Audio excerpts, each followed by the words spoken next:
And as the half-time entertainment continues, they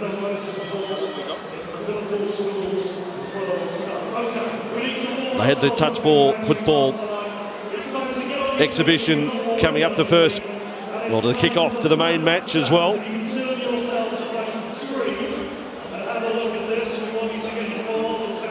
Langtree Park in St Helens. It is a cold, cold night here. Wet as well. Strong wind gusts. But the footy is good. The footy is good. 16 points to 2. Australia favourites for the tournament against Fiji. That I believe will get as far as the Final Four again as they did in 2008.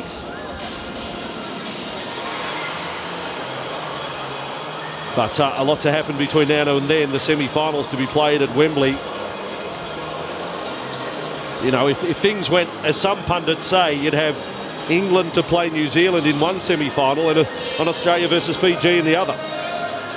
But a lot of teams will have statements. Fiji has certainly shown us enough tonight to show that they're bridging the gap between the three big nations. I mean, just to give you a bit of an idea, Australia have had the ball for 21 sets of 6 and they've completed 16 of them. In Fiji, they've only had 14 sets of 6, but they've actually completed 12 of them. And going into that big wind, you know, so if they can do that in this half and just control that ball, play a bit of field position, put a bit of pressure and get some repeat sets, anything's possible. Yeah, exactly. Look, no disrespect to Groom and Noilea. They're doing the best they possibly can. But you give Fiji a Thurston and a Cherry Evans, or just one of those, to have a bloke who can really have a classy touch at the end of a set of 6 that can have even more authority in directing them around, and you've got one hell of a football side. That's it. Grooming some halves for Fiji into the future might be the task for Rick Stone and coaching stuff. I mean, in the halves, you look at James Storer as well, who plays for the Collegians down in the Illawarra comp, having a fine match and then replaced by Corey Iso, who's got some real footwork and liveliness about him. So in the second half, we'll see what young Apisai comes up with as well. They were good against Ireland, and they went on with the job against Ireland in their opening match, Fiji, and the third match for them, they fancy their chances against England, so they want to prove themselves competitive against Australia tonight and then have a real big go at England next Saturday.